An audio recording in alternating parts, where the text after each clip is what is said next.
So kanina nag-live si Miss Maharlika, I think nag-ano na siya, no, nag-iimpake na para makabalik na ng US. Ingat Ate Maharlika sa iyong pagbalik sa US. Alam mo naman maraming kaaway and nakaka-excite. Okay? Bon voyage. Ganon. Ingat-ingat sa iyong biyahe, no? And salamat sa pag-extend ng stay dyan sa The Hague for 18 days. Imagine that, almost 3 weeks pala si Ate Maharlika doon for VP Sarah's birthday and of course para mag-conduct din ng panibagong event kasi nga nagkakawatak-watak yung mga kababayan natin in the Netherlands. Shout out po again and thank you so much sa mga organizers at like ni na Ate Maharlika at saka ni Spoke Sari Roque sa kanilang Independence Day celebration for PRRD at sa lahat po ng umattend at sumali sa kanila. Ang sabi nga po, napakasaya ng kanilang event. Thank you, Ate Grace.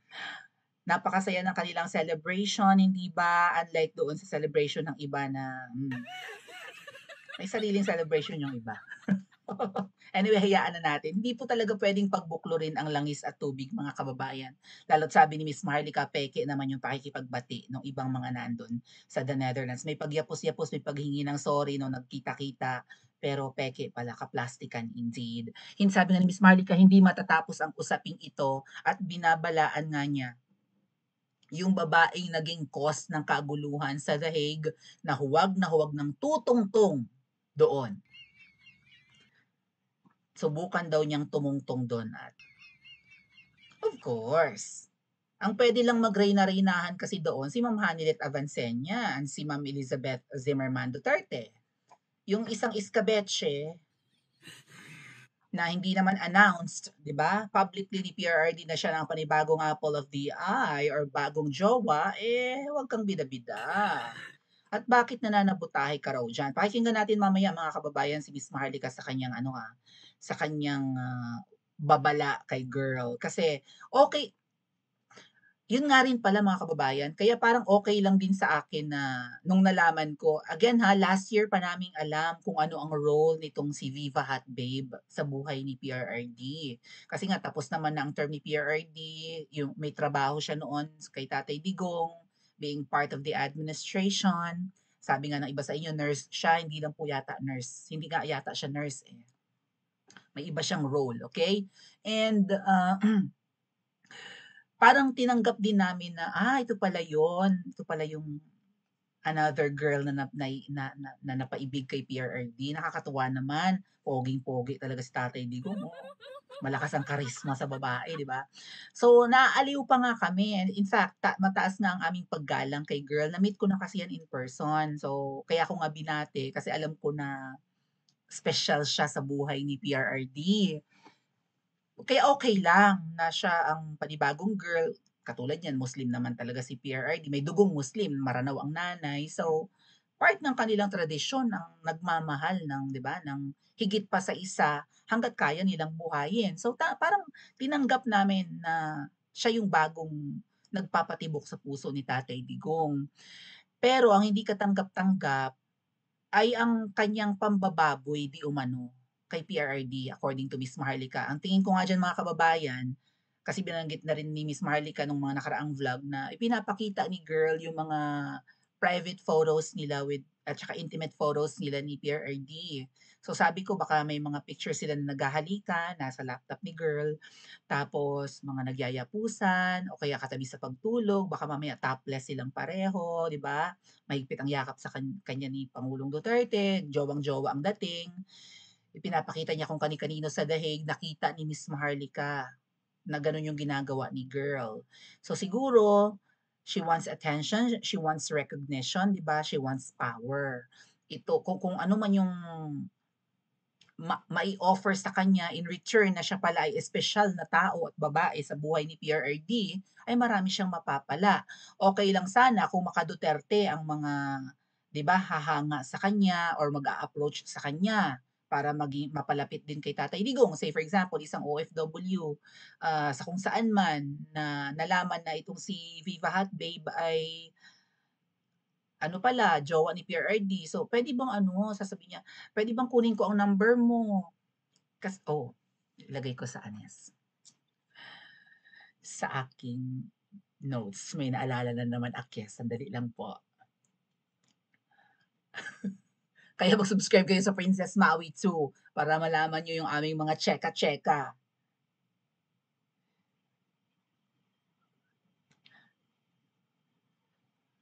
Okay. Isi-share ko sa next live natin. Nalimutan ko to eh. Okay. Alright. Shoutout EDSA Friday Group, Marcos Alisjan Group, Inday Sara Cares, sino-sino pa, Duterte Defenders, FGF, right? FGF, Filipino Guerrilla Force, hello po. At kung sino-sino pang grupo po na mga Maka Duterte. Where was I? Halimbawa, may nag-approach kay girl, ay ano, chicharong bulaklak. Ba't chicharong bulaklak? Viva Hot Babe, brother. Hoy, Viva Hot Babe, gusto namin makapunta kay Tatay Digong. Si Tatay Digong hindi pa naipakulong sa sa ICC. Gusto namin pumunta ng Davao, gusto namin ma-meet si PRRD. Pwede bang ikaw ang kontakin namin kung paano, ganyan-ganyan or whatever, 'di ba? Oy, Viva Hot Babe, pag umupo kaya si VP Sara as president one day, gusto namin magkaroon ng pwesto sa gobyerno, matutulungan mo ba kami? Sabihin mo lang kung anong kailangan mo. Maraming ganun, mga kababayan. Okay? Dahil nga ipinangangalandakan niya na espesyal siyang babae sa buhay ni Tatay Digong. Kaso mo, pakikiapid yun eh. Right? Si Ma'am Hanilet, hindi pa naman hinihiwalayan ni PRRD si Ma'am Hanilet. Bakit sumasalisi si girl? Well, maganda si girl. Si Tatay Digong, alam niyo naman yan, babaero naman talaga. Okay, so what can we do? 'Di ba? Ang masaklap dito, mga kababayan, according kay Miss Maharlika, at pakikinggan natin mamaya kung hindi man maabot ng ating pakikinig yung binanggit niya, si girl ay mukhang pina-finance ng vangags o sino man sa mga vangags para manaraydor sa mga Duterte. So kung ano man yung mga kaletsihang nangyari, mukhang si girl ang mole or isa sa mga double agents na sumisira sa pamilyang Duterte. Okay, hindi lang kay Tatay Digong. Kung ano man yung mga kaletsihang nangyayari ngayon, okay, ay mukhang nakikinabang si girl sa mga binibigay kasi nga sabi ni Miss Marley, kalimpak-limpak ang pera ng mga vangags. So, may napapala si girl. 'Di ba? Ay kung ang pinag-uusapan dito hindi barya-barya, baka mamaya umabot pa ng billions. Kasi kung ano ang alam ni girl na kaya niyang ibenta at pwedeng pakinabangan ng kalaban, very valuable. Sabi ko nga sa inyo, baka yung nangyari sa Hong Kong, 'di ba? Baka si girl ang nagchuchu. Or kung sino man, maraming ahas, hindi lang naman iisa.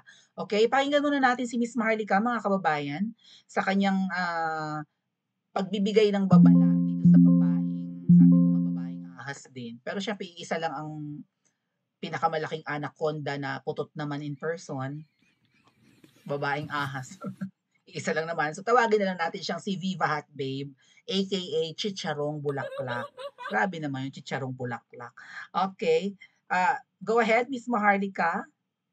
Nung nagsalita ako sa inyo tungkol sa isang babae, okay, na hindi ko pa pinapangalanan, di ba nagsalita ako sa inyo? Na tapos nung nag-ayos kami doon sa Duterte Street, ayaw papangalanan. Oo, nung Alvin, di ba? Okay? Yung mga amiga nun, yung mga nakikinabang sa mga paligid niya, ay sinubukan akong awatin na pangalanan siya. So, 1, 2, 3, 4. Yung isa pala hindi ito, yung 3 tao yung tumawag. Sino kaya? Para makiusap sa akin na wag siyang pangalanan, wag siyang hubaran. Kaya yung mga nababasa ko kasi mga personality, hindi na lang natin babanggitin. Kaya kong harapin niya mga yan. Kaya kong suplain niya mga yan. I don't know, binabanggit ba nila yung pangalan ko? nabanggit nila. Okay, mga double agents, no? Yung pagtatanggol nila, i-share nyo lang sa Hindi akin. double agents ang ano. Yung si mga girl. nagpapanggap na para kay Pangulong Duterte, para sa bayan. Hindi yan totoo. Pero hindi ko yan kukwento ngayon. Okay? Nagkandara pa sila, nataranta sila, di ba? Para ako ay areglohin, kausapin. Pero hindi po ako nagpapaareglo, lalo na kung ito ay hindi sincere. At ito ay puro kasinungalingan. Kaya kawawa talaga ang Pangulong Duterte, ang pamilya niya, kung hahayaan ninyo na gagamitin at gagamitin ang pangalan nila. Okay? Gamitin, pagkakakitaan, what else? Pinagkakakitaan daw. You know who you are.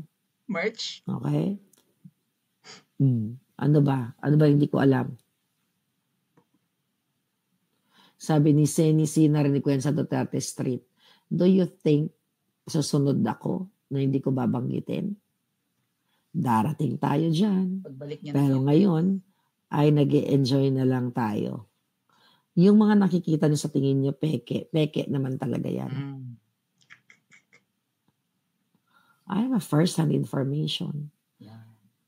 Ang isang Maharlika, hindi nag-back out sa laban. Diba? Ang isang Maharlikang maalindog katulad nyo, hindi kayang, hindi kayang manahimik. Tigilan nyo na yung paggamit sa Pangulong Duterte. Okay? Huwag nyo nang ipagtanggol yung inyong mga tao. Okay? Dahil alam ko kulay nyo, ha? Yun lang naman yung sa akin. Father's Day ngayon. Yes, Pangulong Duterte. Maawa kayo. Tapos ikaw naman, yung babae na ayaw pangalanan, huwag ka na bumalik dito. Huwag ka na gumawa ng kwento. Dahil huwag ka na bumalik. Pakiusap sa'yo. Hindi kita tinatakot. Wala ka na magagawin dito eh. Pinagtatanggol ka pa. Marami akong bala palangga. Armalite ang bala ko. Okay, ano pa? Maawa ka kay PRRD. Binaboy mo siya. Binaboy daw.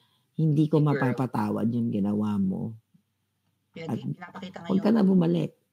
Oras na umapak ka uli dito, lagot ka. Huwag ka na umapak dito. Kasi mo na yung buhay mo. Please. May anak naman daw eh, tsaka sawa. Dahil hindi naman totoo ang laban mo. Ha? Huwag ka na pumunta. Pakiusap. Dahil hindi maganda yan. Yung mga alipores mo, kaya kong pagbulin niya mga yan. Chipmunks. Ano pumunta dito? Magawa ka lang ng eksena eh.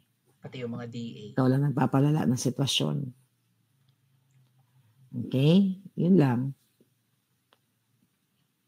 Si Mangga. Naku, marami tayong chika dyan. Umuwi ka na lalay sa anak mo. Umuwi ka na, may patangay na. Binaboy mo PRRD. Alam nyo kung sasabihin ko sa inyo? Baka buong galit nyo uusok talaga. Pero darating tayo sa tamang panahon. Ano kaya yung sinasabi ni Miss Maharlika na bubuhos ang galit nyo pag nalaman nyo yung ginawa ni girl? Hindi kaya siya ang dahilan? Kaya nalalaman yung mga diskarte ng mga Duterte? Lalo na dun sa pagpapakidnap. Diba, wala naman, may mga pumipigil na umuwi si PRRD. Kung ano yung napag-uusapan in Hong Kong, sumisingaw. Hindi kaya isa si girl doon? Diba? So, may mga tumawag daw kay Miss Maharlika. Again, may mga group chats ang mga vloggers, mga double agents, mga Duterte supporters, mga kababayan. one of those GCs nga naalis ako 'di ba or inalis ako sadya, na ako pa yung nag-add kay Miss Maharlika doon, ang dami nilang GC. So nandun sa mga GC na yun, ang mga taong kumakausap kay Miss Maharlika para huwag papangalanan itong girl. Sabi ko nga, hindi dapat gano'n yung kanilang pakiusap kay Miss Maharlika. Ang dapat sabihin nila, "Miss Maharlika, mali ka ng pagkakakilala sa girl. Hindi yan traidor. Huwag mong sirain ang reputasyon niya." Aba, ang sabi ay huwag daw pangalanan. Huwag daw i-identify. So, ibig sabihin, may ginagawa talagang kabalbalan. At dito nga po sa vlog ni Miss Maharlika kanina mga kababayan, binanggit niya na itong si girl ay nagbibigay ng datong doon sa mga nagsisiga-sigaan sa dahig.